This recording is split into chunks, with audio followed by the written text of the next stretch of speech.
Oh, what am I doing here? Nope.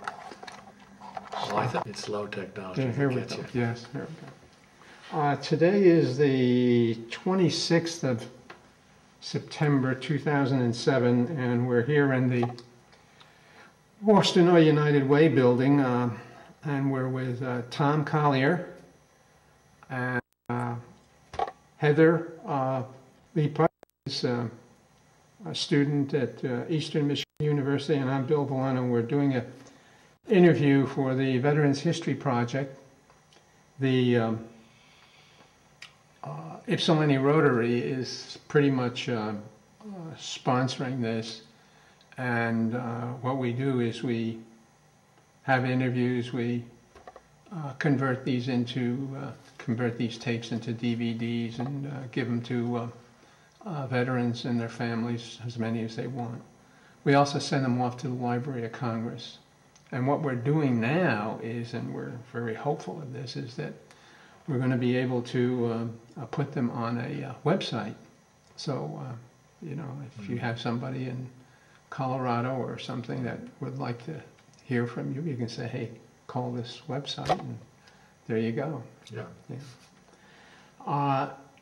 Now, we were just chatting here, and you mentioned that you started out with the Marine Corps back in '44? Yes, that's correct. Yeah, how'd you get into the Marine Corps? You weren't drafted, were you? No, I turned 17 in April 1944, and immediately went down with my parents' permission to the Marine Corps.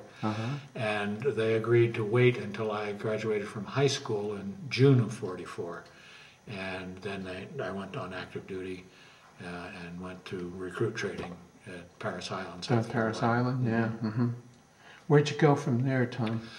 From Parris Island, I applied for Officer Candidate School, and they, at that time, would not, it's hard to believe, but it's true, they would not send you to Officer Candidate School unless you had 4 semesters of college.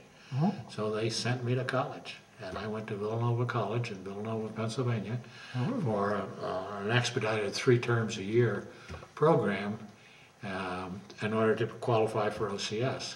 And then the war ended, and I was discharged as a PFC.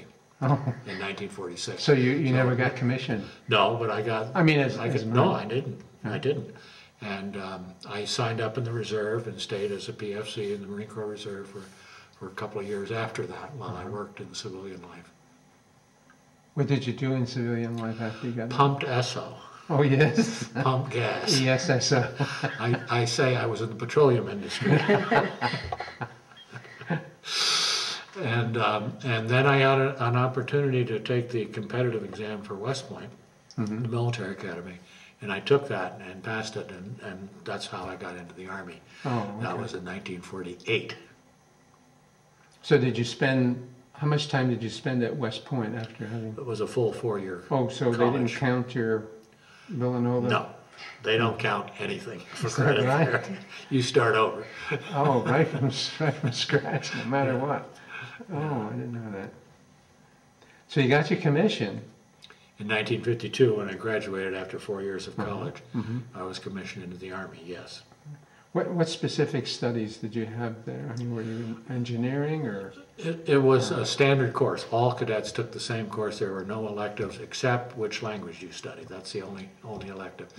And what we studied was a mix of science and engineering, a lot of math, and also some economics, 1 history course in European history, and a political science course.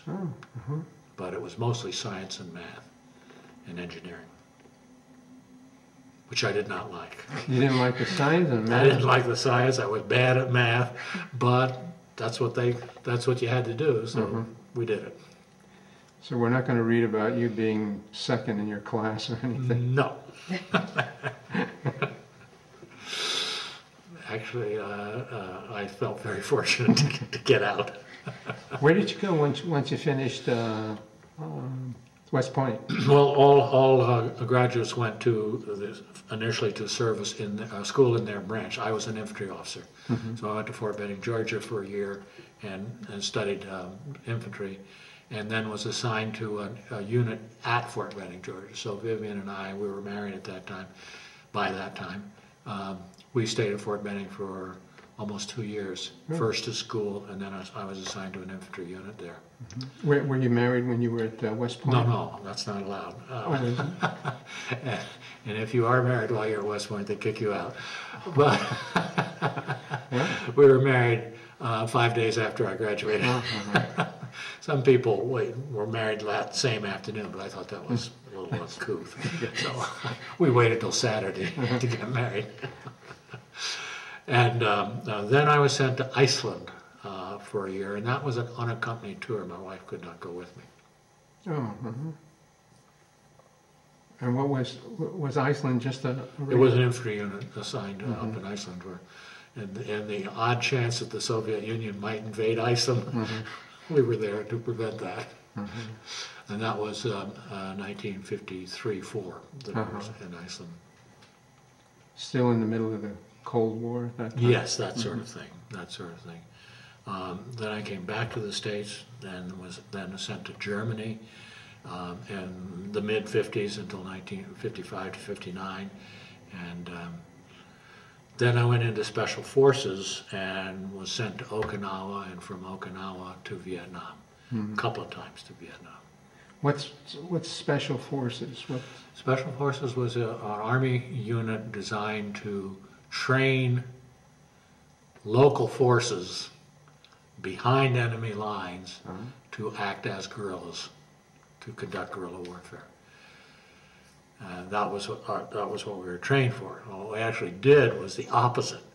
We went to Vietnam and trained Vietnamese to fight against guerrillas, which was not what we were trained to do, but it worked. And so I went to Vietnam twice as a Special Forces officer to do that, to work with Vietnamese and to train them to fight against the Viet Cong.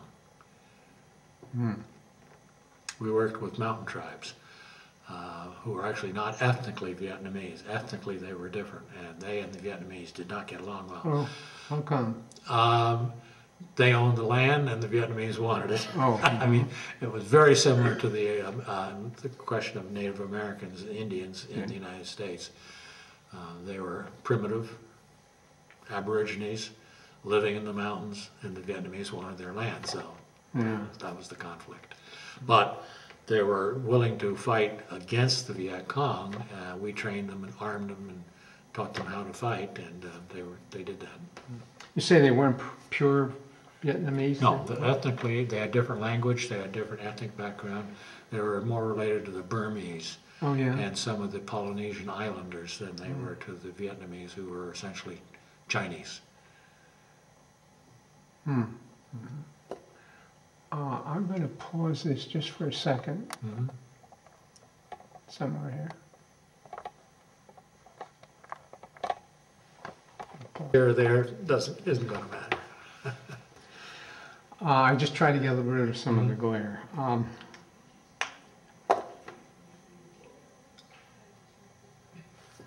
I forgot we were talking about your experience in Vietnam, and that the Vietnamese that you were training were a mixture of Chinese, Polynesian? They refer to them as Mun Khmer. Mun is the Burmese, Khmer is the Cambodian, and then they're also related to the Polynesian. They're really not related to China. They never lived in China. Well, the Vietnamese used to live in China and were driven out, but these people came the other way. They came from Southeast Asia into Vietnam and were driven back into the mountains by the Vietnamese. So we worked with them to fight the Viet Cong. It was kind of sad in a way. Here are these people, all they really wanted to do was farm. They wanted to farm their fields and raise babies and just live their lives, but they got stuck in the middle of the mountains that run down the spine of Vietnam, and the Viet Cong were infiltrating across those mountains, and we were trying to stop that. How did you get to these villages? I mean, how did you know which ones were That's an interesting friendly? point. And The CIA made the initial contacts. It was a CIA project. I actually worked the first 6 months I was in Vietnam. I worked for the CIA, not for the U.S. Army. I did not wear a uniform. And the CIA felt that if they could work with these tribes, they could stop the infiltration of the enemy supplies and personnel over the mountains without using American forces. And so by using a few, we went in groups of 12 up into the mountains to work with these tribespeople. And it was a very cheap way to do it. So the CIA made the initial contacts, and then we would go in and follow up those contacts and work with the local people. You provide weapons for them, or? Yeah, we did. Let me give you an example. The first group I worked with, had they been in the United States, they would have been the Holy Name Society of a Catholic church. It was a group of men in a Catholic church in a Vietnamese village. Most of the villagers were Buddhists, but there were, I would guess, a couple of hundred Catholics. And we worked with the males of this church, initially as our first group. We armed them, we gave them radios, we taught them how to fire their weapons, we gave them some elementary tactics, and then we started sending them out on patrols at night to stop the Vietnamese, Viet Cong from coming through that area. The second place we went to was quite different. It was up in the mountains with these ethnic tribes. The tribe was called Collier, and they wore ivory earplugs, and they knocked out their front teeth. They thought it was beautiful, and as part of becoming an adult, they knocked out your front teeth. All going around with this hole in their mouth. But again, we armed them, we trained them, we built an airfield for them. We gave, one of the ways of entry with them was we gave the medical assistance. And we trained some of the women of their tribe as nurses. And we gave them medication, and we worked primarily with their kids. It was interesting. Where we really made money with them, where we really made goodwill with them, was we treated their kids, and that's what they wanted. So they would hobble in. Almost all of them had worms. Almost all of them had respiratory diseases, tuberculosis, pneumonia, that sort of thing. Many of them had injuries. They did a lot of cutting wood, so they'd have an axe wound in their leg. That didn't bother them. What they wanted was their kids taken care of. So we would do that. And then we would organize them to fight, and they would fight. And they'd fight for you? They would go out on patrol, we would go with them, and when they made contact with the VC, they fought, and fought well. They fought well, you say? They considered themselves fighting to save their own villages. We called them village defenders, and that was the agreement. They would sign up with us if we would help them defend their villages against the VC, who were making raids into their villages, taking their rice, forcing them to work as laborers for them to carry supplies over the mountains. So it was voluntary on both sides. Yeah. So was that your first? That was my first tour in Vietnam, 6 months. I came back for a second tour a couple of years later, in 1964, and I was doing the same thing, only now I was in a team that was controlling 10 other teams that were out in the hills. So we were back in the big city of Da Nang, where the living was good. You could get cold beer, all the amenities, but we were controlling the teams out in the field, taking supplies to them, helping them with their work. When you were out in the field the first time around, you say you were going on some of the patrols with some of these village people. Yes. But did you meet up with any Viet Cong? Yeah, not often, but occasionally. It was a war where there was actually very little contact, but it was that haunting feeling all the time. You never know when it was going to happen. Yeah. So any time of the day or night, you could be in danger. You actually weren't, but you didn't know that for sure. So in many ways, being out on patrol with a group of armed men was actually safer than being back in camp or in a local village buying supplies or something like that, because you just never knew when when they were going to hit. Pretty much like the problems they have in Iraq. Very similar, only Iraq is worse. There's more killing going on in Iraq than there was at this time, 62 to 64, in Vietnam.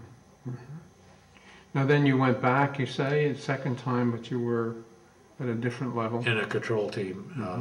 Did you feel any safer in Da Nang than? Yeah, You did? Yeah, I did. Da Nang was a big city. We were at the air base. There were some Marine units stationed at the air base. There were some Vietnamese Army units there. It was fairly safe. We only got hit once the whole time I was there, a mortar attack on the base, but it was fair. The difficult thing was flying out to these teams that were out in the mountains. I actually got shot down one time in a helicopter, and I don't recommend that. What happened to you? I stayed with the unit. We were bringing in a replacement officer to one of the patrols, and I stayed with the patrol for a couple of weeks while we looked for a place to get out. The VC were following us and shooting at us every day as we moved along. They knew that we were.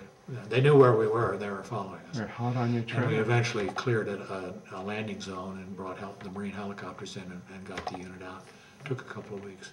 Wow. We ran out of food. Oh, you did? What did you use for? We dug up manioc plants and boiled the roots and ate them. Manioc? Manioc, M-A-N-I-O-C. I don't recommend it. Sort of like tasteless turnips. Oh, tasteless turnips? Oh, no. But again, we only had a few people injured on that, wounded on that, so it wasn't too bad. On the crash? Nobody was injured on the crash. Oh. Everybody survived that. But on the patrol where they were following us and sniping at us, we only got a couple of people injured and then got out okay. Were you able to carry the injured along with you? Yes, I did, yeah. And of course the VC knew that we were carrying injured, so they knew we couldn't move too fast. Right. So they had us in effect. But they did not close in and try to kill because they didn't have that much force. We had 40 people, and it would have been a real battle had they tried to, wipe us out. So they didn't. There weren't 40 people in the helicopter. No, the helicopter was just a pilot, co-pilot, gunner, and myself and the replacement officer.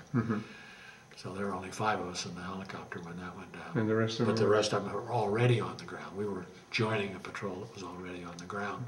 How'd they shoot you down? They were clever. They knew that the patrol had a wounded officer, and they knew that the patrol was going to get a helicopter and to take him out.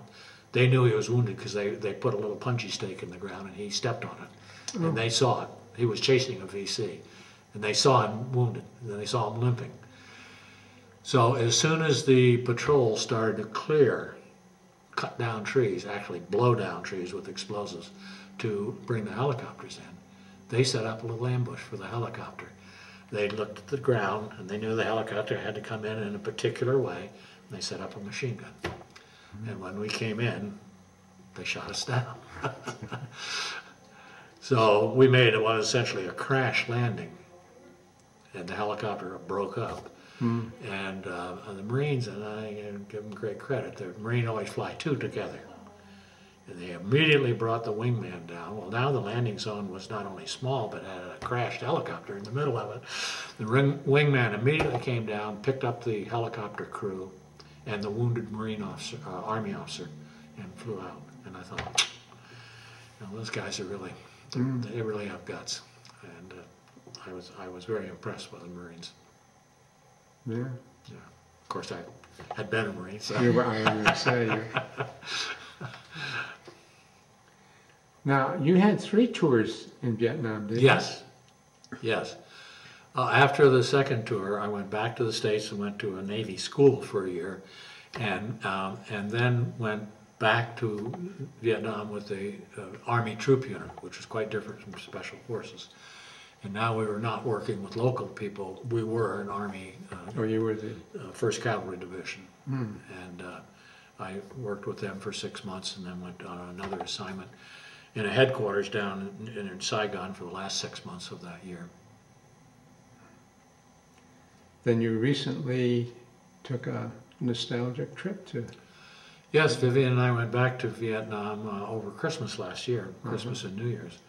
And incidentally, they really understand that European and American tourists celebrate Christmas and New Year's. It didn't mean anything to the Vietnamese. They have their own New Year's. Most of them are Buddhists, so they don't celebrate Christmas. But they do for the tourists. And in all the hotels, they have Christmas decorations and trees and lights and all that, and a big party on New Year's Eve. Yeah, they're smart. Yeah, right. What was the difference when you went there this last time? I'm sure it was much advanced, much more prosperous. Roads that had been dirt roads were now paved roads. Cars, motorcycles. I've never seen so many motorcycles in my life. When a light changed, it was like, I'm not exaggerating, 50 motorcycles would start down the road when the light turned green, that sort of thing. Behind Thailand, behind the other countries in Southeast Asia, but catching up fast. And very much more prosperous than when I was there. Bamboo huts with thatch roof, no. We now have cinder block and plastic roofs. The roads are paved, they have bus service, much advanced. Any animosity towards the Americans? And no sign of any animosity at all. Of course, we were tourists. The tourists are always always welcome. The goose that lays the golden egg, but I really didn't feel that that was the purpose. They said over and over again, that was then, and now is now. Forget about it. And I think they really believe that. We saw veterans wearing bits and pieces of the old Vietnamese uniforms, and they smiled and waved. So I didn't feel any animosity at all. The old Vietnamese, which uniform, North or South? Well, that was interesting. These were Viet Cong, our enemy. Oh, yeah? And they were wearing the hats and bits of the uniform of what we had considered the enemy. But as far as they were concerned, they were veterans. I was a veteran. We talked a little bit in my broken Vietnamese. And oh, wow. So you enjoyed your trip, the last trip? Very much so, yeah. It was a good trip, yeah. And we were surprised at the number of Australians. And then I realized, of course, in Australia it's winter. So for them, it's like going to the Caribbean in the winter here. And there are a lot of Australians, particularly at the beach cities along the China Sea. A lot of young Australians too. So that was nice. Is it fairly reasonable financially to go there? I think it is. We were on a guided tour, package tour, so I wasn't too aware of the prices of hotel rooms and things like that. But I don't think it's very expensive compared to I don't know, certainly the Caribbean. It was a lot cheaper than that. Now, are you officially retired from the Army, or? Yes, I retired in 1972. As an LC, as a Lieutenant Colonel? Yes, that's right. And I'm sorry, which year? 1972. 1972? Yeah.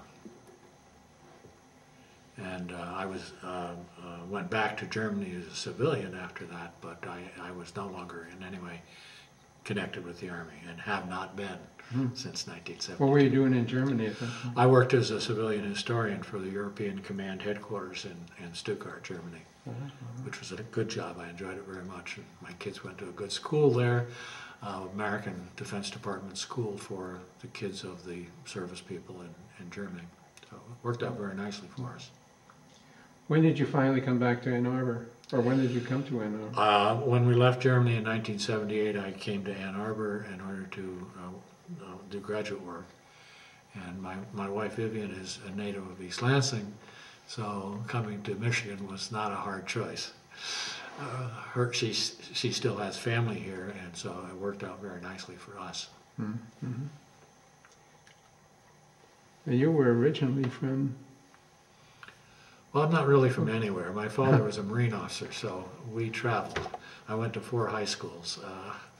I spent 4 years in Haiti and a couple of years in China, and so I'm not from anywhere. But when you went into the Marines, where did you come? I was in Washington, D.C. then, and I graduated from high school in Washington, D.C. Yeah.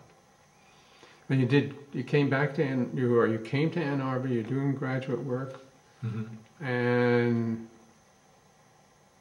what did as a graduate student, I began teaching courses, and I enjoyed teaching more than I did researching my PhD. So I never got the PhD, but I spent the next 15 years 20 years total, after I stopped graduate school, 15 years, teaching in the history department at the University of Michigan, which I enjoyed very much. Great students, great students. And I taught at Eastern Michigan too, in the history department. According to my wife, you were a great teacher too. Your wife was very generous. She always said she wanted to come and sit in one of your classes, and she never got to it. I'm glad she didn't, because now she can think all the good things she wants. To destroy the illusion. No, Gina was always pleasant to work with. I enjoyed so much knowing her when in the academic advising business. I know you do a lot of lecturing in and around the community with retirees and so on. What else do you do? Well, that's what I do. Two things. My wife loves to travel, so we're going to Tunisia next week. We went on the Ohio River 2 weeks ago. That's one thing. The other thing is, in between trips, Eastern Michigan has a program called Elder Wise of retiree classes. University of Michigan has a program called the Osher Lifelong Learning Institute, same thing, teaching. And Wayne State has such a program, and I teach it off and on in all three of those. And it's a lot of fun. Retirees have a long lifetime of experience, and you talk to them about American history, they know a lot of American history. So it's really enjoyable teaching them. Oh, that's great. Now, I noticed somewhere here you were in Korea. No, I was in service during the Korean War. But I did not go to Korea. I never went there. Actually, I was at the military academy as a cadet during most of the Korean War. And when I graduated, they sent me to Iceland instead of Korea, which suited me fine.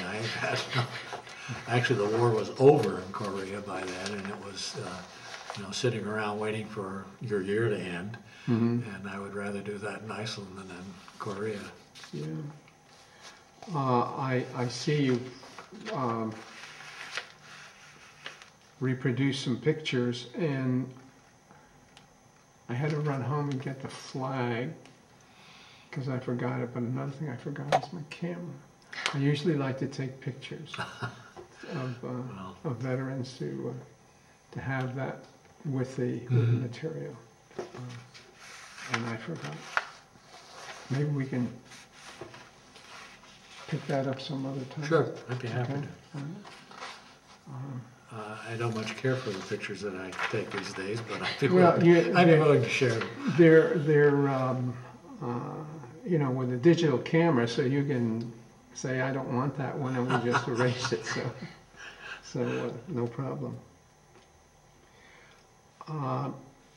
You retired as a lieutenant colonel. You have a whole bunch of decorations here. Yeah. The Army gives them out a lot better than the Marines do. Is that right? I think you're a little bit modest there. You got the Air Medal with 2 oak leaf clusters. How do you get an Air Medal, by the way? Flying around in helicopters. Is that right? Yeah, that's really, seriously, that's the way. We spent a lot of time going from place to place, A to B, by helicopter, because the distances were not that great, but there were no roads. How do you get there? Yeah. And in the areas where there were roads, they were the most dangerous thing to be on, so we tried to go by helicopter. Was it these small helicopters, big helicopters, or? Well, actually, what they called at that time medium helicopter. Oh, medium. The Marines and the Army had 2 different helicopters, each of which could carry about 6 guys as cargo, in addition to the crew. And that's what we used most of the time. We didn't have our own helicopters in the Special Forces. We depended on the Marines to supply them. In the Air Cavalry Division, the 1st Cavalry Division I was in, we had over 450 helicopters. Oh, wow. It was an air mobile unit, and we called it the Sky Cav. So we moved regularly by helicopter. They moved away from horses, did they? Away from horses and away from 2.5-ton trucks. Yes. Actually, they referred to them as Sky Cavalry, and they moved Yes. as if they had horses, Uh-huh. because they weren't bound by hills and rivers and stuff like the infantry is. Mm-hmm. What you have a couple of Bronze Stars and Ranger tab. Mm-hmm. Yes. How do you get a Ranger tab? Through training? Yes, it's a program. When I went there in 1953, you volunteer for it, and if you make it, you go to school. Well, I guess the school runs a couple of months, and then at the end of the school, you're given the Ranger tab. At that time, the Army did not have any units of Rangers. Today, they do. Yes. They have, I would say, a couple thousand guys in Ranger units, but in those days, it was just additional infantry training, and they gave you the tab as a reward for going through some pretty good training, hard training, good training. Hmm. You also have a meritorious service medal. That was for teaching military history at West Point, which is like eating ice cream. Did you teach there? Yes, teaching military history to cadets. I mean, you know, they're all in a military career, and they all want to be Napoleon anyhow. So, or maybe Robert E. Lee. So I taught history there for 3 years, and it was really a wonderful tour. I enjoyed it very, very much. It was also a great place for the wife and children. Nice facilities there. Pretty, near New York City for shopping purposes. Right, yes, yes. So it was all in all a very good tour for me. Mm-hmm. Oh, that's great. Actually, that's where I realized that I enjoyed teaching so much, and that's why I came to Michigan after I got out of the Army, because I wanted to teach. Mm-hmm. Did they offer you teaching when you're here in the graduates? Yes, while I was in the Army, they contacted me and said, "Would you like to come back to West Point and teach?" I said, "Yes, I would." So they sent me to Duke University for a year to get a master's, which was nice, and then I went to West Point and taught. Oh, great. So yeah, it was all win-win situation. Yeah, it certainly was. And you were married as soon as you got out of. Yes. Soon, 6 days after you got 1952. West Point. Graduated from West Point, immediately got married. And your wife and sons, you have 2 sons? I have 2 sons and a daughter. 2 sons, oh, you have a daughter? Of whom the daughter happily came first. So that introduced the sons to civilization, sanitation, all things that boys would not normally know anything about. Yes, I have 3 kids. We have 3 kids. And they moved? They live all over. One now lives in Maine. One actually is married to an officer who teaches at West Point. Is that right? And she is a civil service personnel officer at West Point. And one lives in Okemos, Michigan, which that's the one we get to see from time to time. Grandkids? Yes, 4 of them. 2 boys, 2 girls. One girl is going to be a teacher. She's at Michigan State as a junior in the School of Education there. And the other one is going to be a librarian. She's at the University of Michigan as a senior and has already gotten entry into the library science program for a graduate degree. So we're very pleased. Yeah, you should be. Well, I don't know what else to ask. Do you have anything, Heather? Not that I can think of now. Just fascinated by all that you've done, and I think you tend to be as low-keyed as I found. You've had a real fine career, both in the service and out of the service. Well, I like to think I have a lot to be modest about. No, you don't. No, you don't. No, you don't. Well, again, this is for the Veterans History Project, and we will have this on DVD, and you let me know how many you want and where you want them and so on. And as I say, we're also going to put this on a website, and when that happens, I don't know, but we'll let you know. It was great talking with you. Thank you too. very much, Okay, Bill. Thank you, Heather. It It's was nice to meet you. I wish you all the best in your Thank work. you. Do you think you'll be going to graduate school? That's the plan right now. I'm in the middle of applications. Yeah, So that's half the battle right there.